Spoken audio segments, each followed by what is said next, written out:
Gentlemen, we're going to bring you a very fanciful rant here at It's going to be a TrueStream very Media. long presentation, actually. A lot of times we like to start videos and talk about how we just want to talk to you real quick, and then it's not quick. We're just going to tell you straight up right now, this is going to be long. We like to offer you short things too, but this is not one of them. This is a 114-page slideshow coming out of NASA. It's been around on the web, and we're going to show you why it's not debunked and why it is very important we talk about it in detail, hence the long video. Yeah, and we actually talked about this on the first episode of TrueStream Media Live on Unbound Radio, but due to technical difficulties, that first hour of that first show we did was not able to be archived. And so we've actually learned a lot more about this document since then and about things that complement this document. So Plus it makes it like a pilot for a show where it becomes kind of lost and most people never see it. Okay, so as Aaron said, this is not a debunked document. This is NASA's Future Strategic Issues, Future Warfare, circa 2025. And we got this off of a website, stopthecrime.net, I believe. They wrote the future is now in here. But this document was written by Dennis M. Bushnell, chief scientist at NASA Langley Research Center. And he's a real guy. He's got 6 patents and authored more than 250 publications and major presentations on the future of technology and the impact that it will have on our society. And that's something we've talked about a lot here. Right, and so the impact of science on society remains and will increasingly be very important. Just last week I read some quotes out of Bertrand Russell's The Impact of Science on Society, and that was a major juncture point after World War II where it was increasingly clear that technology was changing things, and in particular it was changing the balance of power between governments and individuals or different aspects of society. And so every major development has to be thought of in those terms. Does it make the world smaller? Does it make the world easier to manage? Does it empower individuals? Does it empower their enslavement? These kind of questions are valid and will be increasingly valid.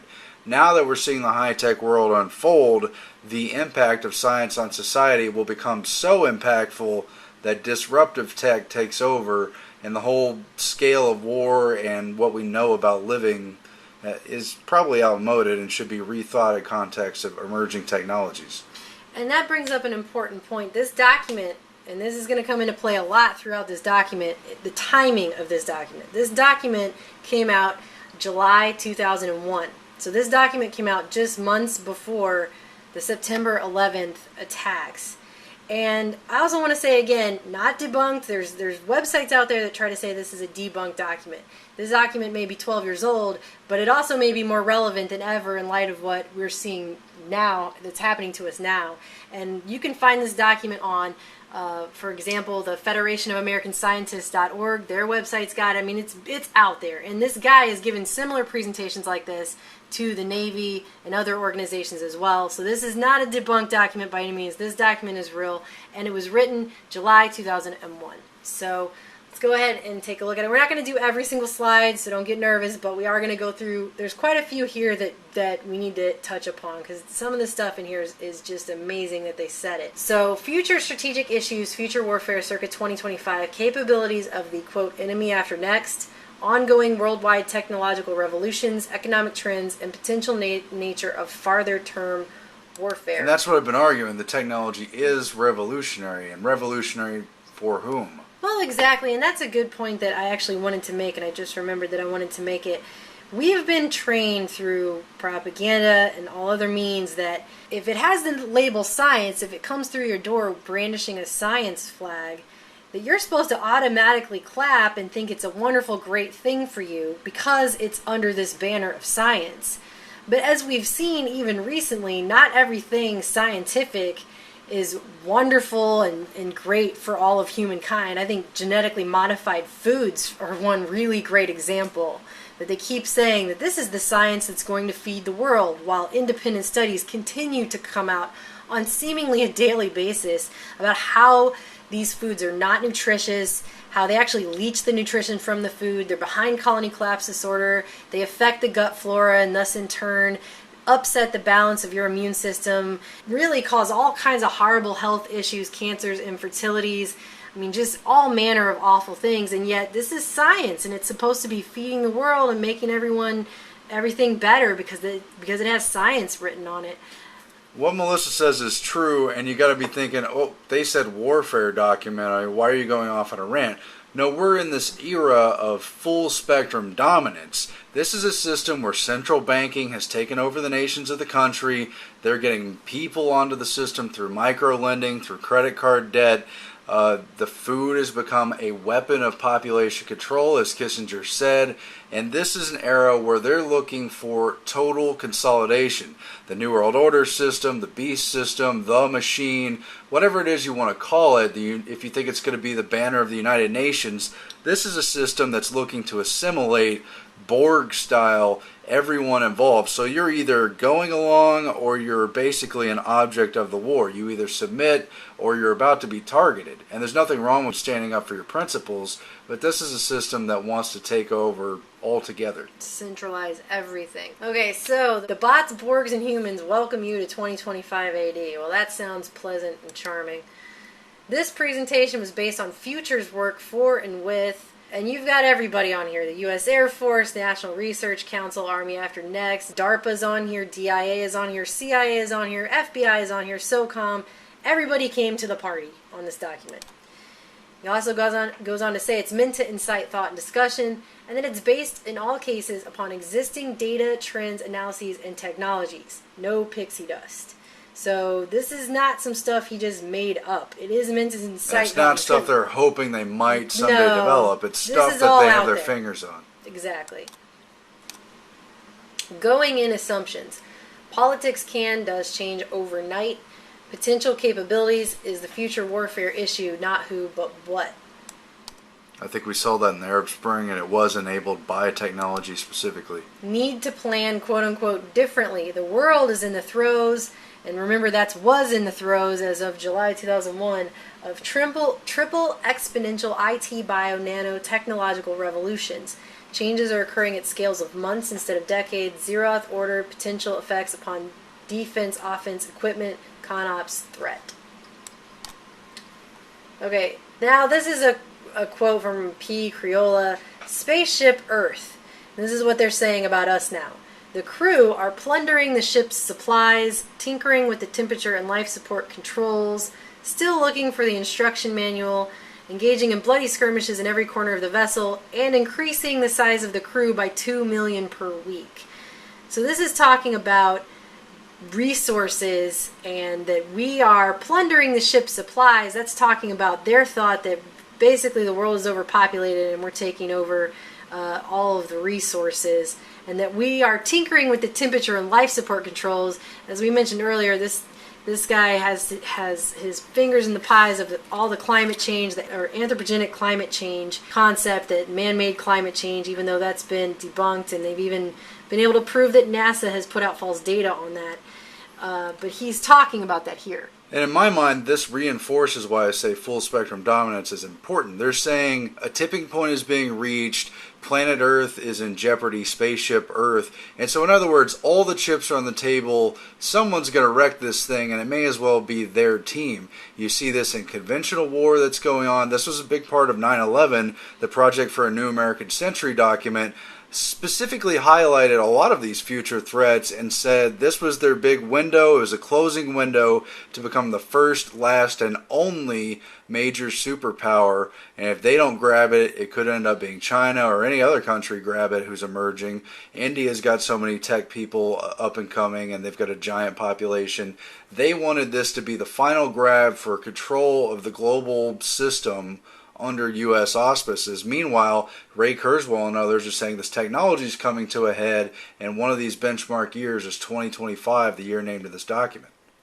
Yeah, and you've seen this time and again in our history. I mean, the atomic bomb is a really good example. We had to build it, right? Because if we didn't build it, then Russia was going to build it. So we had to build it. So we have to take control of everything, because if we don't, someone else will. And if we don't wage war on the entire population of the globe, the numbers of the people on the planet will wage war against us. That's the thinking. Yeah, and here he explains that even more. Humans have taken over and vastly shortened evolution. of the planet via global warming, pollution, deforestation, huge public work, e.g. Three Gorges Dam, of the human species, genomic design and repair, quote-unquote mind children, and product/life forms, cross-species, molecular breeding, and directed evolution. And that's something that we've reported on at True Stream Media. I know we just got done putting an article out a few weeks ago having to do with DARPA getting on this research bandwagon with the 47th chromosome, which is a genetically modified, genetically designed 47th chromosome they want to be able to put into people, call it hacks, and basically hack you with a 47th chromosome with which they can put all manner of codes and things in. It's not something, and they admit in their own writings, that they are able to control either. So we're going to skip ahead just a little bit here. This is going over just the history here of technological ages of humankind, how it was hunter-killer groups, agriculture, industrial, and then it says IT from 1950 to 2020, and then it says bio/nano 2020 to question mark and virtual. Although obviously we can all argue bio, nano, and virtual are here and this now. is again straight out of Ray Kurzweil textbook, that things are accelerating at an exponential rate, and the rate of revolutions and transformations of society is again reaching this crescendo. This is all about a certain closing window. There is a master picture here. It kind of looks like they're just spreading the cards out on the deck, but that's not the only thing that's happening. Okay, so you have hunter-gatherer nature provided for them, then agricultural controlled nature, plants and animals. Industrial is mechanized agriculture. IT, bio, nano is automating industry and agriculture. And then virtual, the robotization of IT, bio, nano, industry, agriculture. And I mean, we're seeing a lot of this now with genetic modification and how that's spreading across the globe. Well, you saw the term directed evolution. They think they're going to take control of it through technology, and not only control nature in terms of agriculture, but control all of life and craft it in the direction they want to go. Well, and it's pretty interesting too, because again, they're not able to obviously control it, or else we wouldn't have the invention of super weeds, which are now in the millions of hectares, super weeds growing all over the world, and super bugs that are becoming resistant to what they're doing. And somehow the EPA just keeps saying, we just need to have more pesticides and chemicals, and that'll make it better. And it's not making it better. They're not able to control what they started, but they just keep doing more and more. It's ridiculous. And so, key future technologies, all highly synergistic at the frontiers of the small, in a quote-unquote feeding frenzy off of each other. And he goes through IT, bio, and nano. And he's talking about silicone, bio, optical, quantum, nano computing, no end in sight, virtual reality and holographic, immersive, ubiquitous comms, hyperspectral sensors, virtual presence, automatic, robotic, everything, huge cost reductions. And then in bio, we've got genetic engineering before birth is mentioned on here. So that should, that right there should remind you of pretty much every scary dystopian futuristic eugenics movie you've ever watched. Gattaca being the first one that comes to mind. In Time, we've reported on. But there are many others as well. And again, you see lifespan doubling. That's again from the Ray Kurzweil textbook, but places greater emphasis on all the population issues they've already brought up. Because if there's this many billion, the thought of that many billion living for twice as long gets them right into their whole false debate over the resources of the earth and why they have to limit population growth, limit actual populations, and why they might be justified in some kind of large-scale asymmetrical biowarfare, etc. Yeah, it's really scary how people don't seem to realize this. We have not all been invited to this elitist technocratic party. We're not all on the guest list for that, okay? So when they say lifespan doubling, these are the same people that are arguing that the earth is overpopulated. So obviously they are not interested in doubling the lifespan of everybody here. That's obviously not in their interest at all. And so it's silly when I see people arguing about how we just have to, they're arguing these soft eugenics arguments about killing people for the earth and not having babies for the earth and all this other kind of stuff.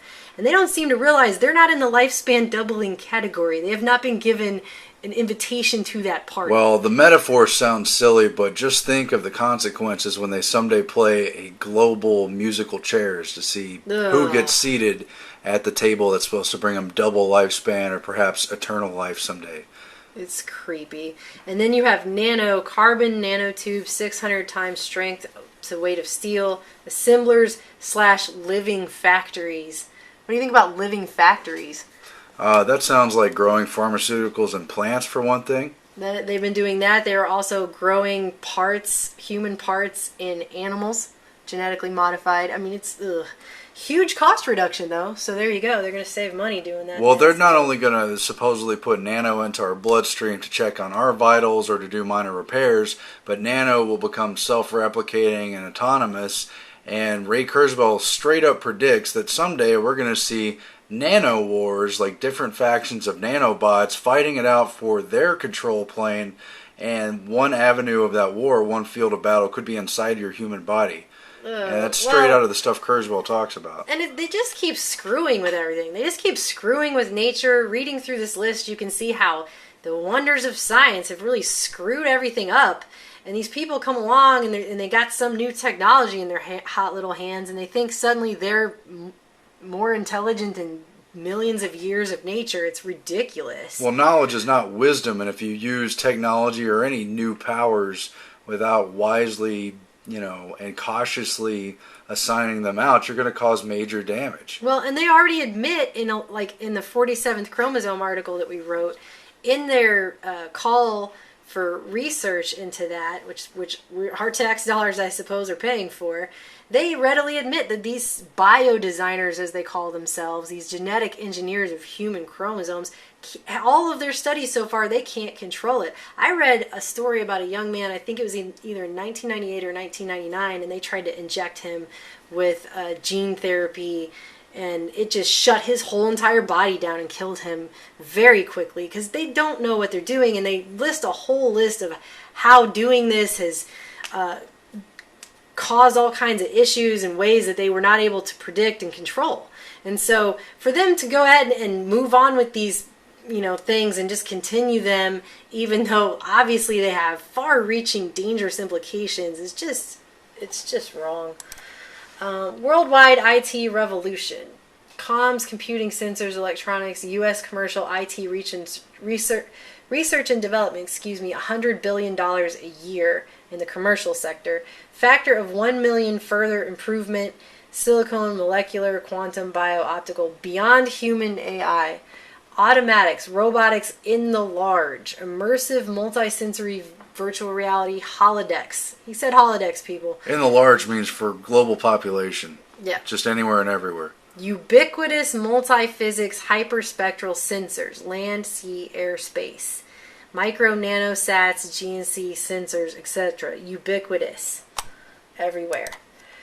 Worldwide impacts of ongoing IT revolution upon society. Telecommuting, teleshopping, teleentertainment, teletravel, teleeducation, telemedicine, telecommerce, telepolitics, telesocialization, tele-everything, basically. And that's something Dennis Bushnell in particular has presented on.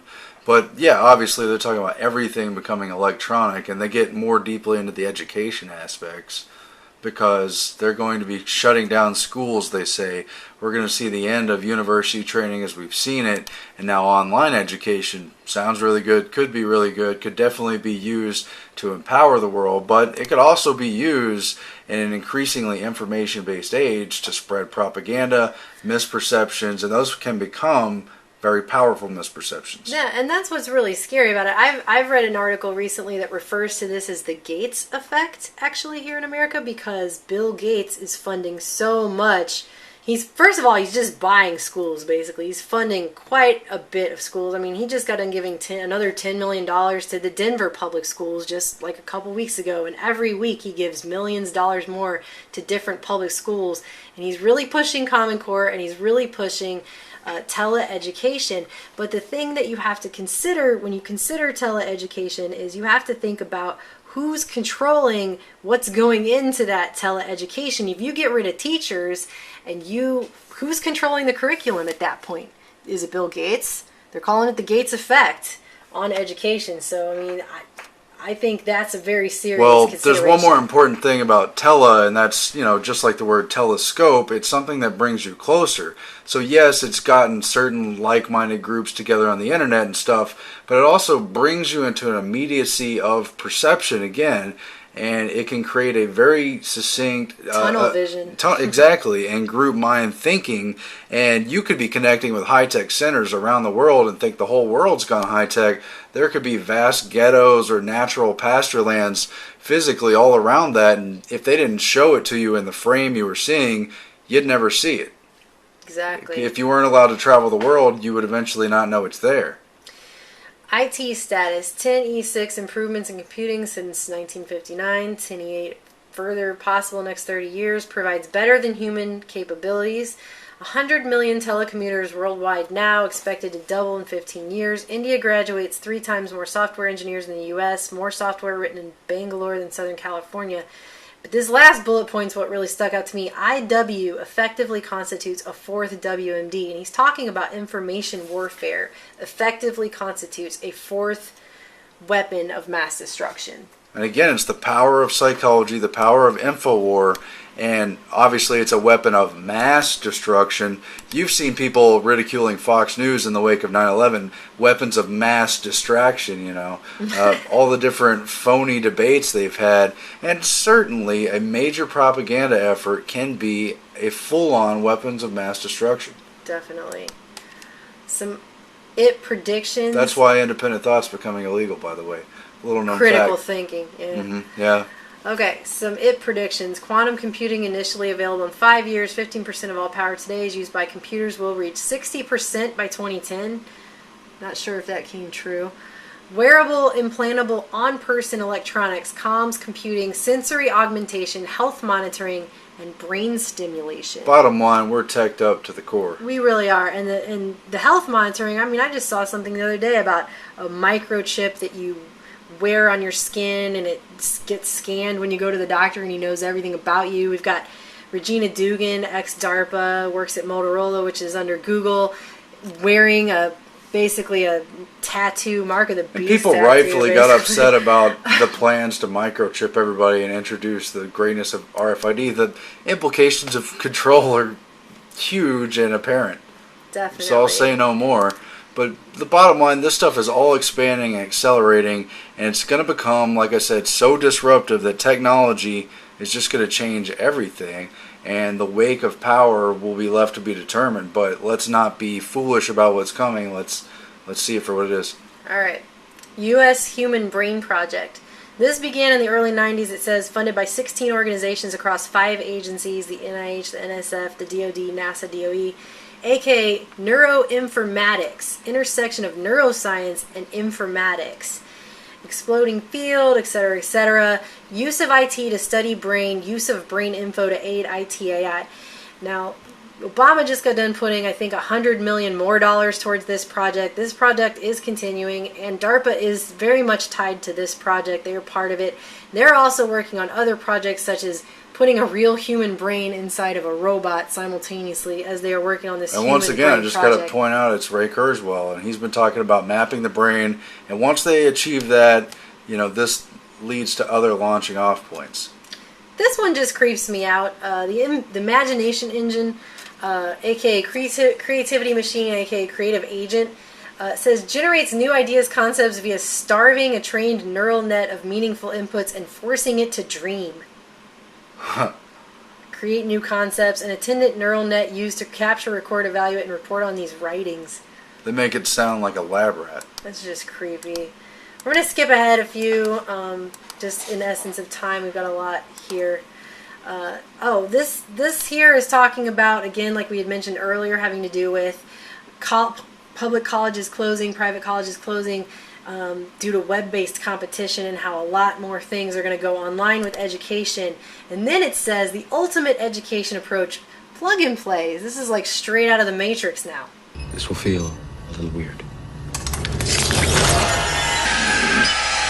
And again, yeah, it's creepily straight out of the Matrix, where you can just quickly download things into your silicon implants.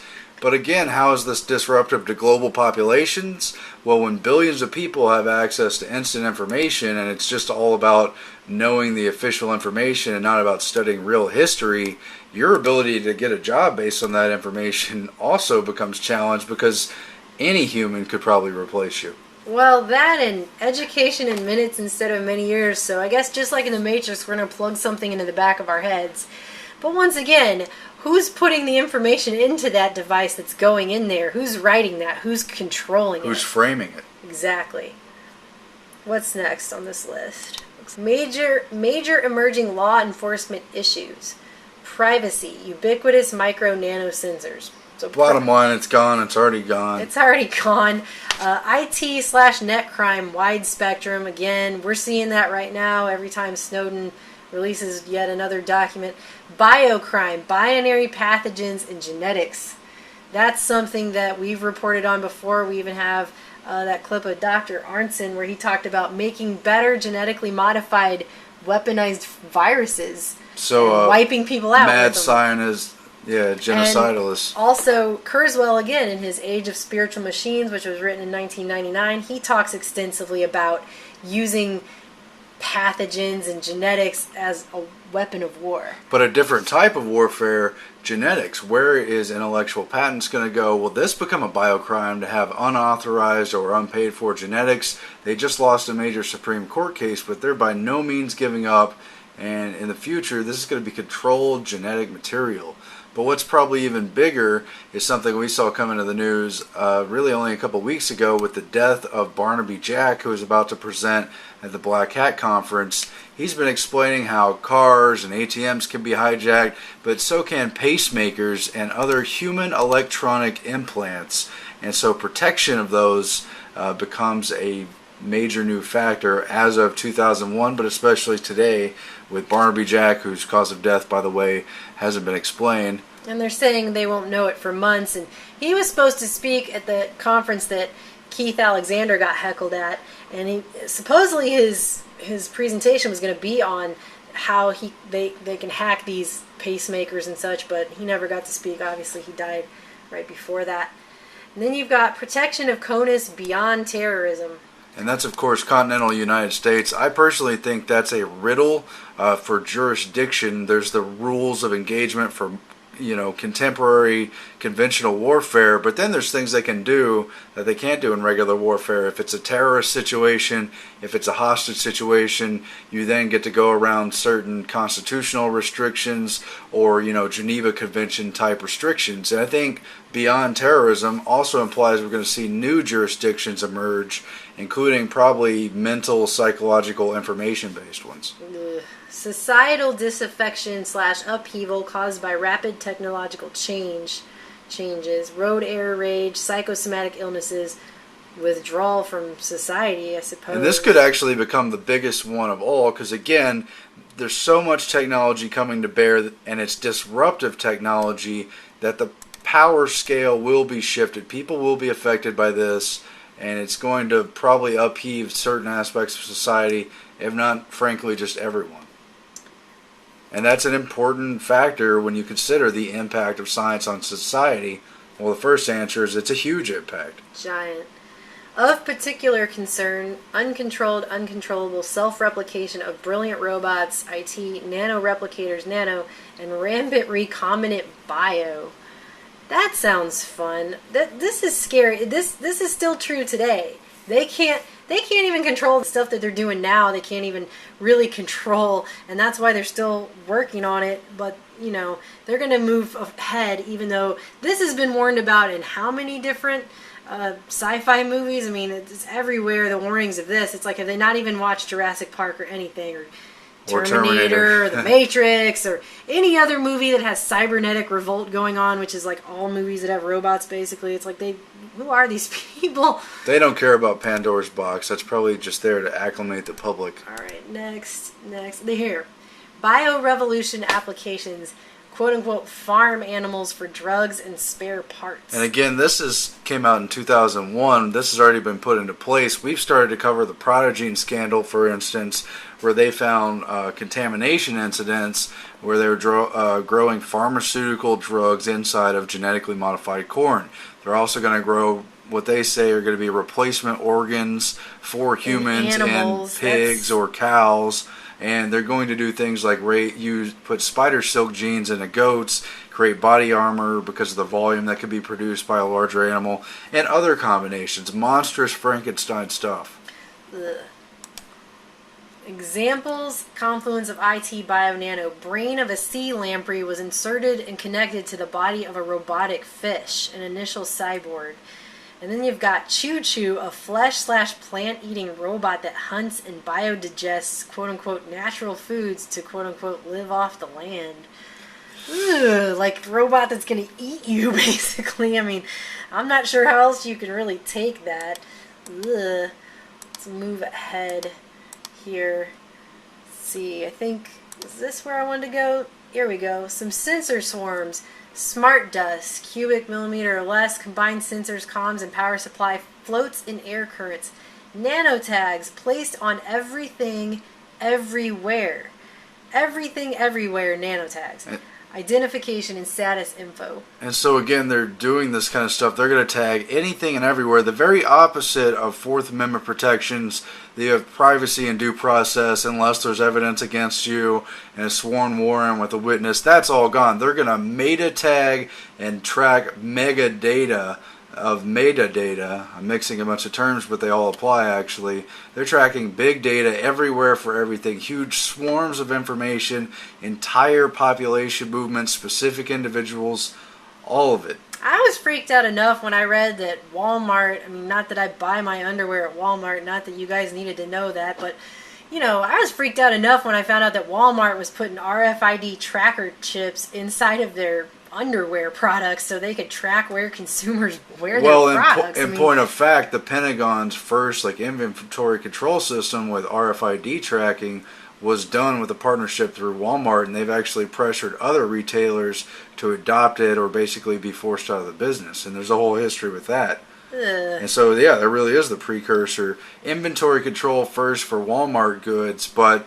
eventually for people, livestock, you know. Well, and you've also got all the research going on with nano tags. Like, for example, Bill Gates, again, funding Nano Cloth, which is supposed to be a wearable garment that can dispense medication to you as you wear it. That's pretty icky. And then he also comes to mind with co-opted insects because he's been doing research into basically mosquitoes that deliver vaccines. Well, they keep trying to tell us it's going to be the Jetsons, and I just keep seeing the Terminator movies. I mean, exactly. That scene with the playground where the apocalypse just starts, and then all the horrible Schwarzenegger screen time. I mean, and they will play it with our emotions. They'll disguise robots as friendlies. Oh, that's the whole half the point of cyborgs anyway. Yes, every time I see a new robot from DARPA, I think, gee, that looks super friendly. Okay, that's but scary as hell, isn't it? Even in the movie Avatar, another James Cameron, just like Terminator, the whole point of getting in that Avatar suit, those physical people from the army from Earth could have walked up to the tribe. They got in the Avatar so they could look like those people, gain their sympathy, and take over that culture that they had, just wanted to wipe out genocidally so they could get the resources. That's a moral tale there. Really horrifying. For those of you who just read ahead, because I had it on the next slide, microdust weaponry, isn't this creepy that this is even a thing? It's a mechanical analog to micron-sized mechanized dust that's distributed as an aerosol and inhaled into the lungs. Dust mechanically bores into lung tissue and executes various quote-unquote pathological missions. A wholly quote-unquote new class of weaponry which is legal. So that's what they consider legal, because semantically this has not been added to any kind of Geneva Conventions or anything. It's somehow legal for them to spray a dust which has mechanical. It's really. This is such a creepy document, and that right there. Just add that with geoengineering, and then try not to have a nightmare. Is basically what I'm saying. It's creepy. Well, they say they're going to have a new society based on the power of ideas, but they're going to create such terror of being repressed if you basically have an original thought that no one's going to want to even assert anything that doesn't go along with the Emperor's new clothes routine. Oh, basically. What else do we have? Volumetric weaponry, EMP, InfoNet Psi warfare. miniature brilliant sensor mind combos, fuel air and dust air thermobarics, radio frequencies, chem, bio, anti-functionals, anti-fauna, isomers, strain bond energy release, carbon fibers, and blades, acoustics. Correct me if I'm wrong, but the use of volumetric implies entire populations here. And information or network-based or psychological warfare. Psychological warfare.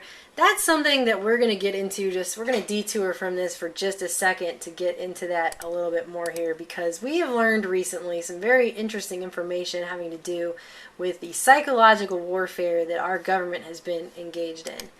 This guy, his name is Michael A. Aquino. He is a Lieutenant Colonel, Psychological Operations, 1st Special Forces Regiment of the U.S. Army, retired. And this guy was all up in it. He's an Army officer branch for psychological operations. His additional branch qualifications include armor, civil affairs, military intelligence, special forces. He's done additional skill identifiers include foreign area officer, psychological operations, special forces, defense attaché, strategic intelligence, force development, operations and training officer for. He's a psychological operation. I mean, it just goes on and on. It's a very long list, as you can see here, of things that this man has done having to do with the psychological operations. And what he has also done is he wrote this paper, From PSYOP to Mind War, The Psychology of Victory. This is a paper that got leaked in 1980, and there was a whole kind of firestorm around it, and they covered their tracks. It became a lot more controversial when it came out that this Aquino guy was a former member of the Church of Satan and now leading the Temple of Set. I was getting ready to mention that. Did I jump the gun? You jumped it just a little bit, but I will go ahead and go that now. This guy didn't just do all the things that I mentioned to you about him being a psychological operations officer, a thoroughly extensive military career. He was a very long military career for a very long time. He also founded the Temple of Set in June 1975, which is supposed to be...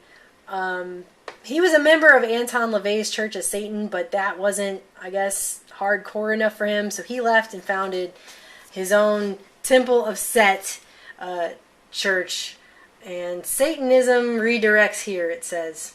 So I really won't get into this much more than that. I don't like to dwell on these kinds of things at all, personally. Well, when you talk about leaders of the New World Order being into the occult and so forth, a lot of them are partially or not at all admitted. This guy's definitely out in the open, fully admitted. He's totally proud of it. And so, like I said, I don't want to give any more power to this. It doesn't deserve it. But this is a person who was very much at the forefront of psychological operations and development of techniques in our military. And he's also the founder of a satanic church. So there you go for that. He wrote this Mind War document, which did get leaked. And I just want to read a couple of things out of this because I think it's important for you to understand. He says, psychotronic research is in its infancy, but the U.S. Army already possesses an operational weapon system designed to do what LTC Alexander would like ESP to do, except that this weapon system uses existing communications media, and it seeks to map the minds of neutral and enemy individuals and then change them in accordance with U.S. national interests. It does this on a wide scale, embracing military units, regions, nations, and blocks. In its present form, it is called Psychological Operations, or PSYOP. He outright says they're about to declare war on all populations, both the U.S. population and any enemy populations, and that is the whole point, to use this paradigm of mind war to convince all parties, friendly, neutral, enemy, that this entity will win the war. Yes, and this again is called Mind War. And so he says he doesn't want to call this psychological operations. This should be rightfully called Mind War. And he says that Mind War must reach out to friends, enemies, and neutrals alike across the globe, neither through primitive battlefield leaflets and loudspeakers of PSYOP, nor the weak, imprecise, and narrow efforts of psychotronics, but through the media possessed by the United States, which have the capabilities to reach virtually all people on the face of the earth. And he's talking about electronic media, television, and radio, and then of course later now we have computer communications. State-of-the-art developments, he says, in satellite communication, video recording techniques, and laser laser and optical transmission of broadcasts make possible a penetration of the minds of the world such as would have been inconceivable just a few years ago. Keep in mind, ladies and gentlemen, this was written in 1980. So just think about what they got going on today. Like the sort and that's when they mastered satellite television, and soon would come the emergence of CNN, then other cable news networks. And just as an aside, if you're familiar with the leaked Project Bluebeam, that ties into this too. I won't say much more on that, but this you is can a look that up for far-reaching yourself. document, but they very clearly talk about an information-based psychological war through the media to all populations. Yes, through the world. And once again, we're seeing this same thread that we've seen before, this same argument. Like the sword of Excalibur, we have the courage and integrity to enhance civilization with it. If we do not accept it, we relinquish our ability to inspire foreign cultures with our morality. So it's that argument that if we don't do something, someone else will. We have to do something. We have to inspire foreign cultures with our morality. By the way, coming from a guy who started a satanic church. Anyway, if they then desire morality is unsatisfactory to us, we have no choice but to fight them on a more brutish level. Mind war must target all participants. If it is to be effective, it must not only weaken the enemy, it must strengthen the United States. It strengthens the United States by denying enemy propaganda access to our people and by explaining and emphasizing to our people the rationale for our national interest in a specific war.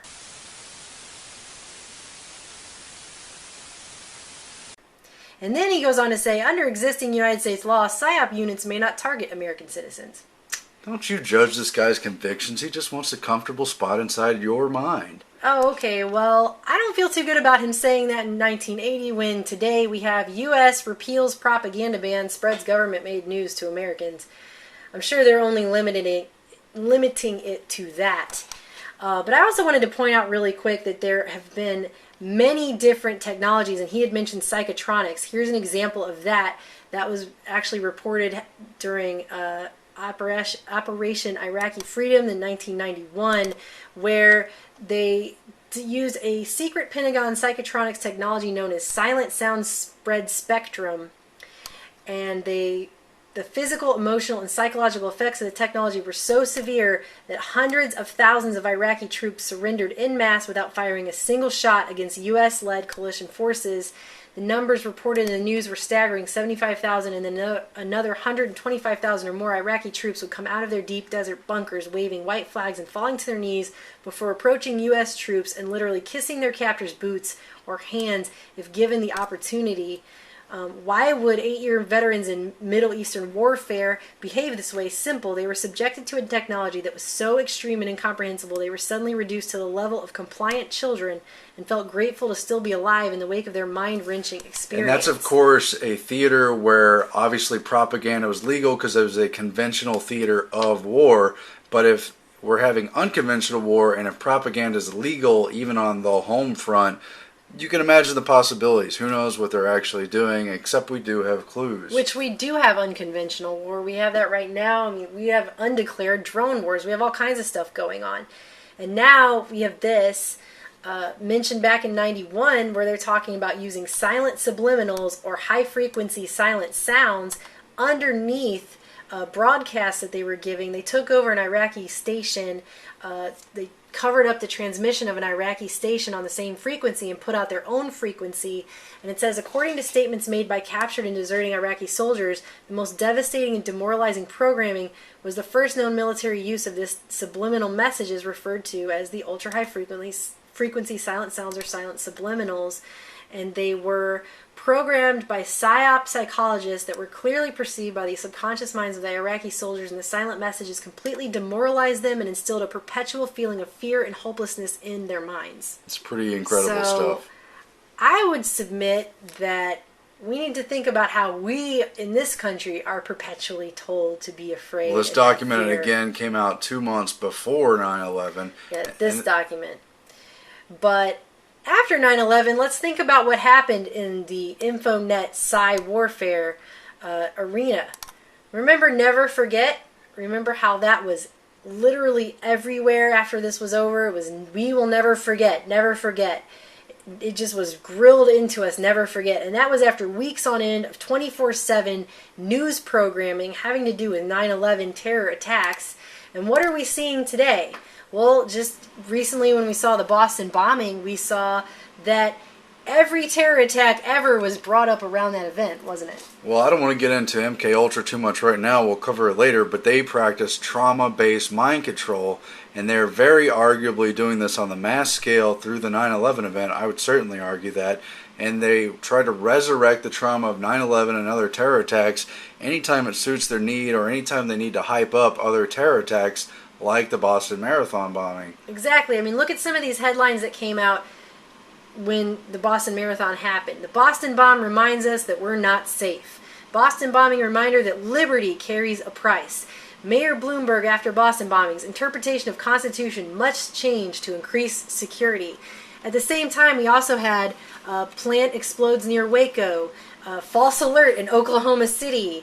I mean, every major place was touched upon.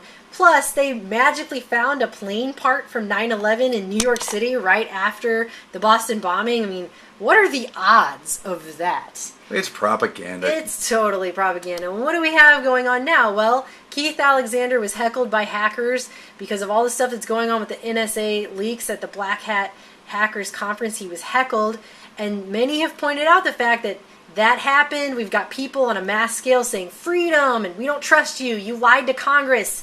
You know, we have general unrest within the people. And what immediately preceded that? Well, we had terror threat that caused 19 embassy closures, global travel alert similar to what intelligence agencies saw before 9/11, say top lawmakers. When they didn't see it coming but should have because they were being warned repeatedly by other intelligence agencies. Quite ironic considering Keith Alexander's speech at this conference included a PowerPoint which basically said never again, I think he used, which is basically a call upon the never Well, he forget. and other people in Congress are trying to insist that the NSA isn't spying on Americans, yet it's protecting us from terror attacks.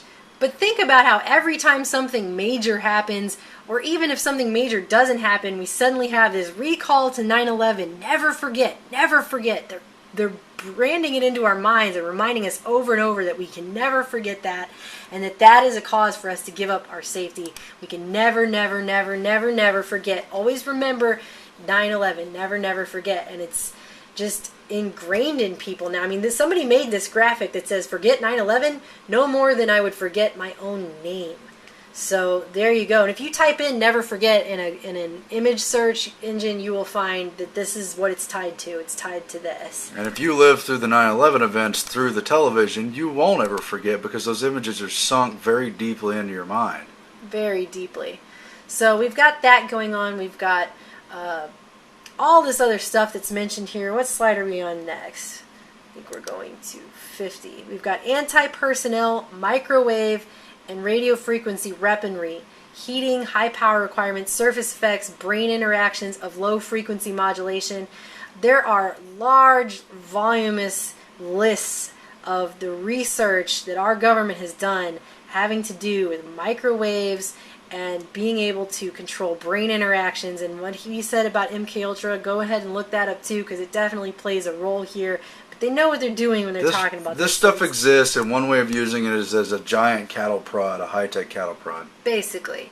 Effects of low-power microwaves. Behavioral performance decrements, seizures, gross alteration in brain function, 30 to 100% increases in brain blood flow, and lethality, interactions between low-power microwaves and brain function.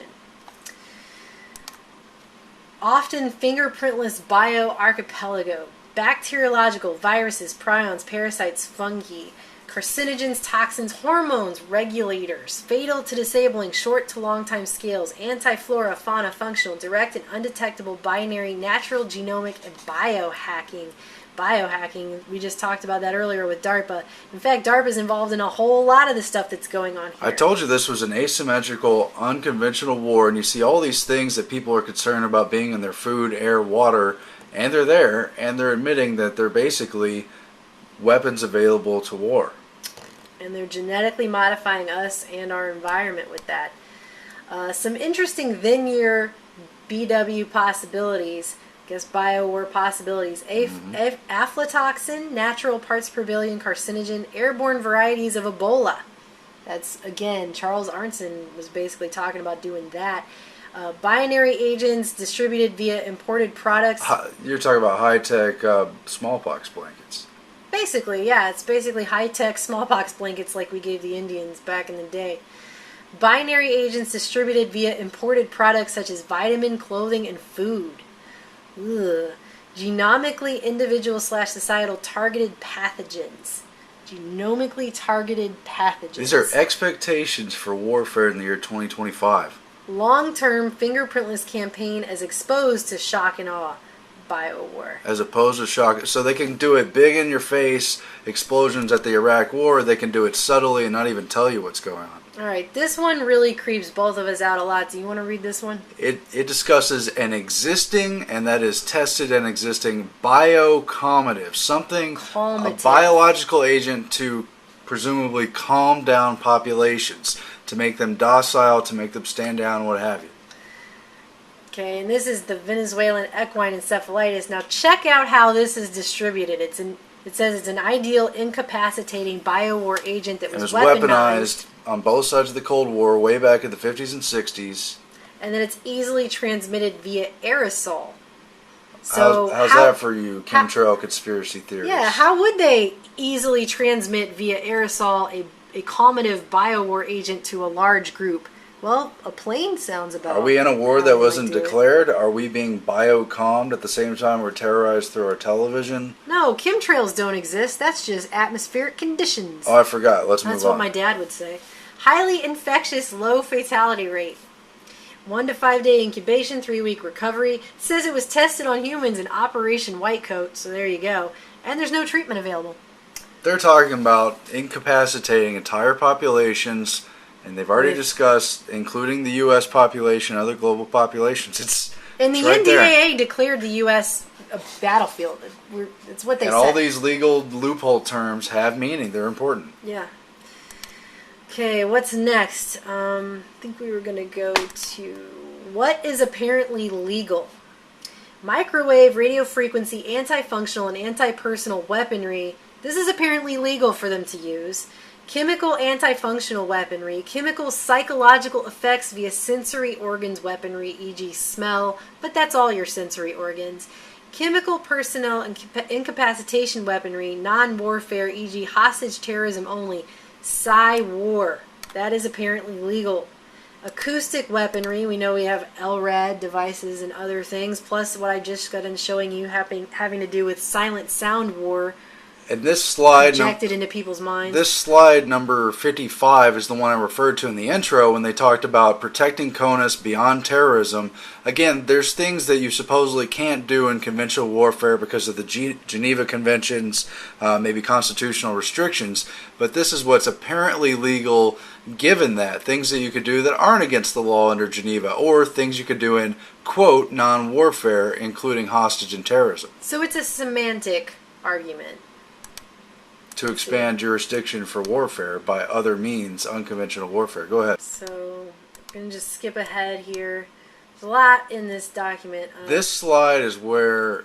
I think it's the next slide, but this slide I'm going to go ahead and mention. Major influences of IT bio-nano upon future warfare. Again, ubiquitous miniaturized networked multi-physics, hyperspectral sensors, robotics in the large, infonet warfare. Now check this one out. This one really upset me the first time I read it. It upsets me every time I read it. Increasingly critical human limitations and downsides. We're large, we're heavy, we're tender, we're slow physically and mentally, and we require huge logistic trains, i.e. humans have rapidly decreasing to negative value added. And that's where the rubber meets the road, folks. That's why they're willing to dispense with you. That's why human life has become cheap. And that's why they're considering warfare on such a grand and all-encompassing full-spectrum scale. And it's devastating. It's telling us that we are to be eradicated, we're scheduled to be eradicated, and that basically our value has evaporated. It's been outmoded, we've been offshored. It's just horrifying. So there you go. They're straight up saying it. We have decreasing to negative value in this technological age. It's a game changer, and they've pretty much said all the chips are on the table, as I said before. The whole global population's in play because they're saying this affects everybody. This is a big deal. Now we've got emerging characteristics of robotic systems, from expert systems towards AI and beyond, much more reactive than humans, greatly increased tempo, greatly improved hyperspectral sensors, data fusion, improved accuracy, lethality. It says redefines risk, minimal casualties, salutes CNN syndrome. Let me talk a little bit about that. Oh yeah, that's coming up in slides, but CNN, as I mentioned, was the first cable news network, and it really changed everything, particularly because it was being carried on satellite to foreign countries. It was privately owned. It was very glossy. It was very approachable. People were gripped by it. They were interested in it. It does that telescoping effect of bringing you right to the plane of action. You instantly empathize with the global news event that's going on. And then you've got it 24 hours a day now. All right, let's move on to, I think we'll go here. Non-explosive warfare. IWIO. Information warfare. Psywar in the large, it says. Anti-functionals, microwave weapons, chemical weapons, bioweapons, micromechanical weapons, anti-personnel, microwave, and radio frequency, micromechanical. Psywar in the large. That means everywhere. That means global. And again, this is, you're either going to conform and join this Borg system and integrate your thoughts and ultimately have no original thoughts, or you will be targeted. And we've got a number of weapons at our disposal. That's the message here. This is propaganda on a whole new level. Throw everything out the window you ever thought about propaganda before, and that's what they're talking about here. Natural warfare, quote unquote. Sensors utilize in situ plants, animals, insects, as sensor platforms, instruments to indicate presence, movement, characteristics. Weapons/munitions utilize animals such as urban rats, insects as delivery systems, munitions, feeding, swarming, biting, poisoning, utilizing in situ explosive, destructive capability, offshore methane hydrate, dams, etc. I read something earlier about in another government document having to do with exploding methane, underground methane compartments to create tsunamis as a weapon of war. We've seen 3 examples with insects used in practicality. Number 1, there were reports that anti-war protests going on in Washington, D.C. were being spied upon by flying dragonfly robotic creatures that actually were spying on them but looked like real insects. Number 2, actual biological creatures but genetically modified. We saw Bill Gates saying he's going to fight malaria by making the mosquitoes flying syringes. And an entirely different concept of genetically modified mosquitoes has already been deployed in Florida to help eradicate mosquitoes because, they're injected dengue fever or something? Well, they're injecting them with a sterilizing agent that's supposed to kill off the mosquito populations, which in turn could carry disease. Right, and we've seen some of that also going on where they're trying to sterilize rats in New York. I think it was the New York City subways, one of the major northeastern transportation hubs. I think New York was also, I just read an article about how they're sterilizing deer populations now. And just, if these things can work on mammals, they're for work on you're a mammal too, okay? All right? This isn't just, anyway. Well, that follows in the footsteps of sterilizing the possums, which is a different species of possum than we have here in Australia and New Zealand, where they're considered epidemic. But it works on any mammal, any marsupial. Very creepy stuff. Major anti-U.S. asymmetries, long increasingly vulnerable logistics chain, long undefendable coastline against underwater threats, sensitivity to casualties, which is greatly enhanced by the CNN syndrome, vulnerabilities to terrorism, especially IT and bio, increasing over-reliance upon vulnerable overhead assets, sensitivity to casualties is greatly enhanced by CNN syndrome. That's your propaganda, folks. Well, they're admitting the threat could come from anywhere because of the technology, but look at who controls it. But they have the word terrorism in quote, vulnerabilities to quote terrorism. Again, this is 2 months before 9/11. And they straight up say sensitivity to casualties enhanced by the CNN syndrome. So again, it's immediate, it's close, it's emotionally impactful.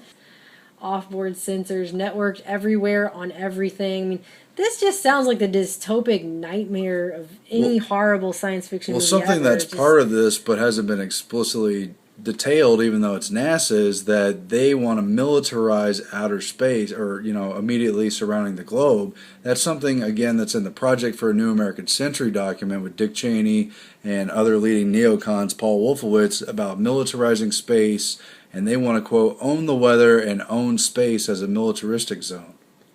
Well, they're certainly doing that now with the geoengineering programs that they keep calling for. They keep saying we're not doing it, but then you actually see Bill Gates funding programs of geoengineering that are going on.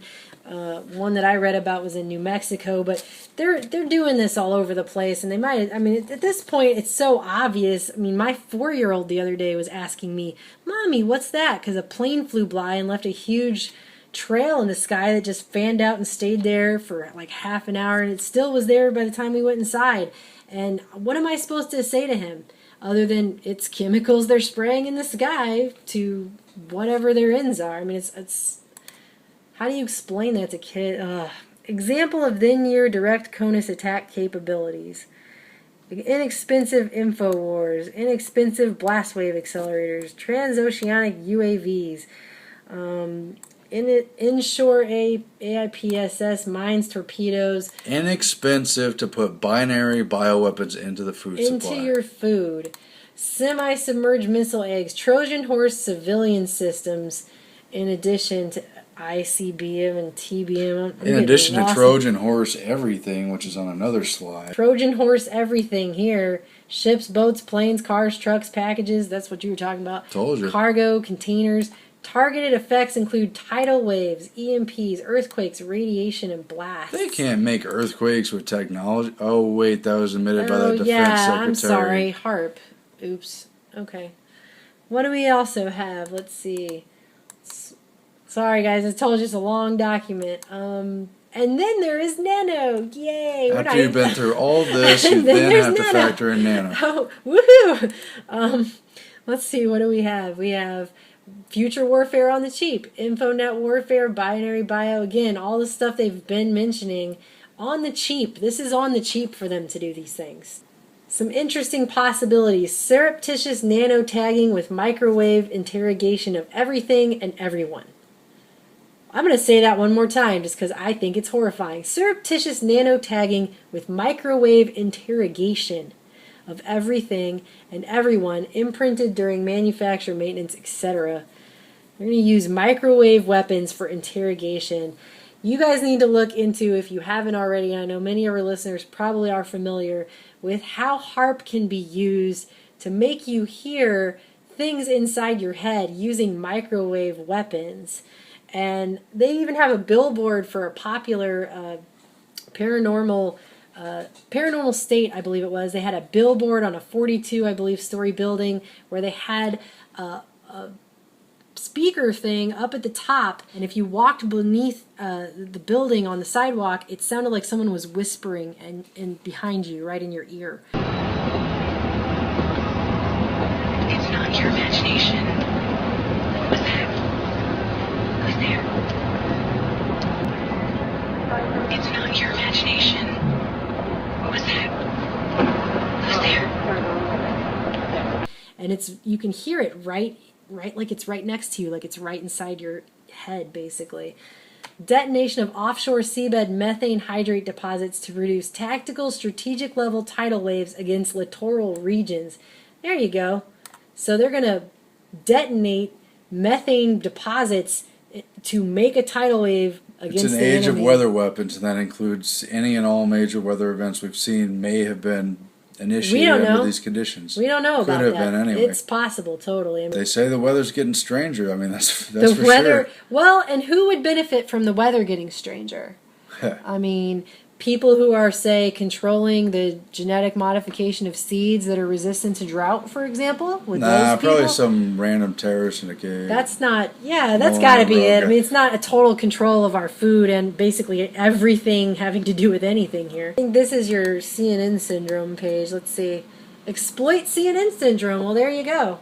They're going to sink carriers via swarm attacks, capture, torture Americans in living color on prime time, and just show that to you 24/7. Be afraid, be afraid, be afraid. Never forget, never forget. 9/11, 9/11, never forget. And again, 2 months before 9/11, this slideshow presentation, joint effort from all these agencies, puts terrorism in quotes. Quote, terror attacks within CONUS, binary biocritical infrastructure takedown, InfoWar, and information EMP, operations. radio frequencies against brain. Radio frequencies against brain. They used a secret Pentagon psychotronics technology known as silent sound spread spectrum, using silent subliminals or high frequency silent sounds underneath broadcasts that they were giving. The most devastating and demoralizing programming was the first known military use of this subliminal messages programmed by PSYOP psychologists that were clearly perceived by the subconscious minds of the Iraqi soldiers. They were subjected to a technology that was so extreme and incomprehensible they were suddenly reduced to the level of compliant children, completely demoralized them, and instilled a perpetual feeling of fear and hopelessness in their minds. And serious Psy-War. That includes collateral damage, exploitation. And I'll say this as we sort of kind of come to a close. All this stuff is scary, it's imposing, it's futuristic, it's disruptive. It's a lot of things, but it's clear that if they're relying so much on propaganda and convincing you through CNN syndrome, the effect of a television, that it still matters what you think, and that convincing you to go along with their system, you must still have power somewhere in that system, and so resistance is not futile. Just remember that, even as things are about to change quite radically. Typical scenario takedown of U.S. by 10 people and less than $10 million. So here's your 9/11 myth for you, or I guess it's becoming a reality too. 10 people with under $10 million could supposedly affect the whole population with a binary bioweapon imported through vitamins, clothing, or the food supply. Or there could be fluoride in your water to be a biocombative. Terror bio, including aflatoxin, that's parts per million carcinogen thing they mentioned. InfoWar, including the usual stuff of basic propaganda, as well as serious Psy-War, which is mentioned just a few bullet points down. Water supply contamination via intercontinental drones, accompanied by serious Psy-War with collateral damage and plenty of propaganda, as well as selective anti-personnel RF and MW microwave. Towers. That's using towers to selectively pick out people to target with radio frequencies and microwaves. And folks, there are whole groups dedicated to people who say that these kinds of things have been going on with them for years, that they have been the targets of these kinds of attacks. And I will put a link to that as well. You can check that out, because there are whole groups of people. I mean, we sometimes get written letters from people who claim to have been victims of this, and as we've seen with MK Ultra, which was mentioned earlier, our government is not afraid to test these kinds of things out on us before they use them on the American people. I mean, there's even a speech of Bill Clinton apologizing in 1995 for the years when MK Ultra was being done, tested on people, and many indications say that stuff, the CIA claims they stopped doing that in the 70s and that's all over and done with, but there are many indications that kind of stuff has never ended. Just as the Fourth Amendment has been violated and is considered contrary, free speech is not wanted in the system clearly. They don't want dissidents, and they have technological ways of taking people out, and yeah, they've got a whole very dark history behind them. They're willing to do this stuff. They have done it. And that's going to be probably in some future reports coming up, but did you want to get to, I think there's a couple more slides. Why don't you go ahead and find your quote? Let me see if this was worth covering. Yeah, I think that's worth covering. It will soon be possible to connect human brain cells to silicon chips. Goes back again to Kurzweil. IT technology will witness the death of distance. 2/3 of satellites are foreign-owned. Missile attacks will be over to overwhelm defense systems, and the development of genetically engineered pathogens that will thwart our biodetection defense measure systems and cycles. Undetectable, genetically engineered such. And then here's what they're looking at circa 2025. They're looking at machines as creative, smart, quote-unquote, as humans, robotics, the norm, zeroth order war stoppers, binary bio into nation's agriculture, food distribution system, every home, every foxhole. The next level of concern is ubiquitous, cheap, micro to nano everything. Sensors, munitions, weapon swarms and hordes, and battlefield attrition. CNN syndrome forces U.S. Army to act like SOCOM. And I think that's, again, part of the propaganda, that they want to give the perception that their forces are anywhere and everywhere and could take everyone out. Probably they can't unless they do a war stopper scenario, as they mentioned, but they're going to have proxy wars and individual takedowns and use it to maximize psychological effect before having to come at you physically. And so what does all this psychological effect do, all of this propaganda do? Well, it destroys our ability to think critically. It destroys our ability to speak out.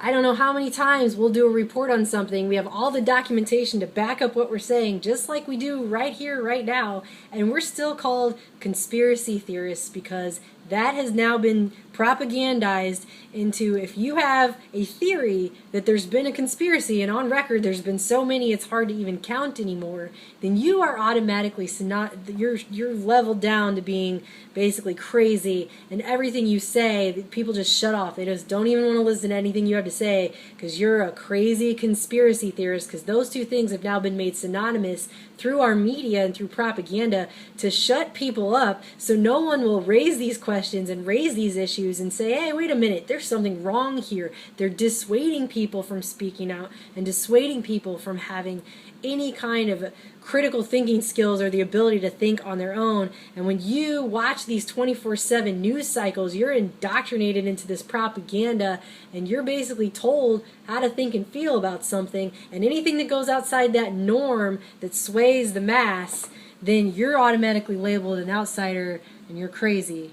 And I just But this system could be good, right? Well, they just declared that in their value system, humans have increasingly negative to zero value. So keep that in mind zero to negative value when added. you want to dispute whether or not they have propaganda or whether or not you think it's okay because you agree with that system. They've pretty much declared you null and void. I just want to read this really quick, having to do with propaganda. This comes from Jacques Ellul, his book, Propaganda, The Formation of Men's Attitudes. He's the author of The Technological Society. And I just want to close by reading this to you because it gives you something to think about when it comes to this propaganda. He says, all this obviously leads to the elimination of personal judgment, which takes place as soon as the individual accepts public opinion as his own. When he expresses public opinion in his words and gestures, he no longer expresses himself, but his society, his group. To be sure, the individual always will express the group more or less, but in this case he will express it totally and in response to a systematic operation. Moreover, this impersonal public opinion, when produced by propaganda, is artificial. It corresponds to nothing authentic, yet it is precisely this artificial opinion that the individual absorbs. He is filled with it. He no longer expresses his ideas but those of his group, and with great fervor at that. It is a propaganda prerequisite that he should assert them with firmness and conviction. He absorbs the collective judgments, the creatures of propaganda. He absorbs them like the nourishment which they have, in fact, become.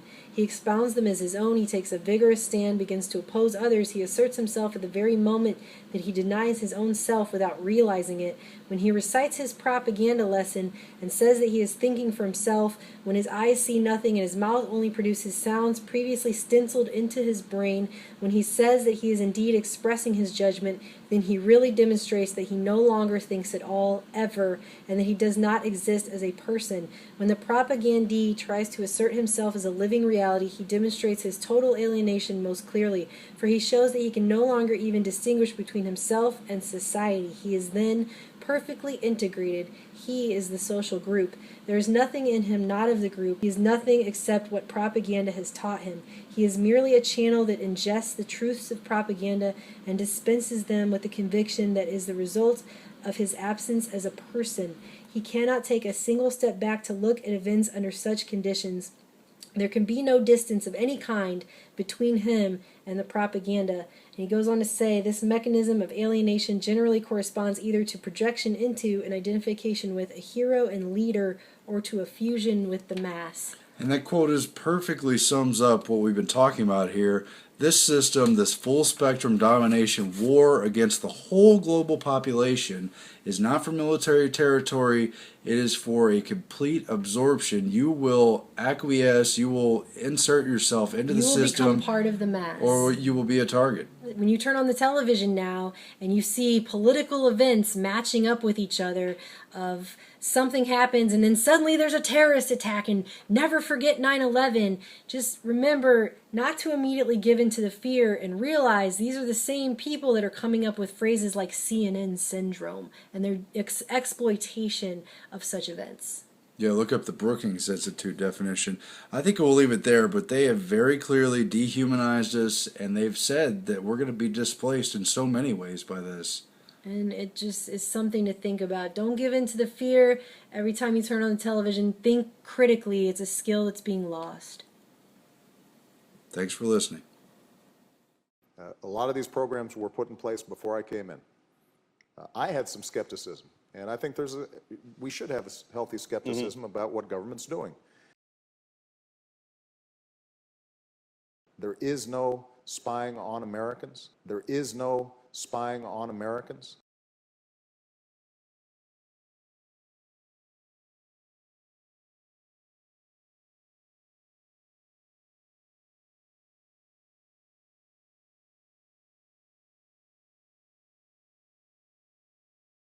No spying on Americans.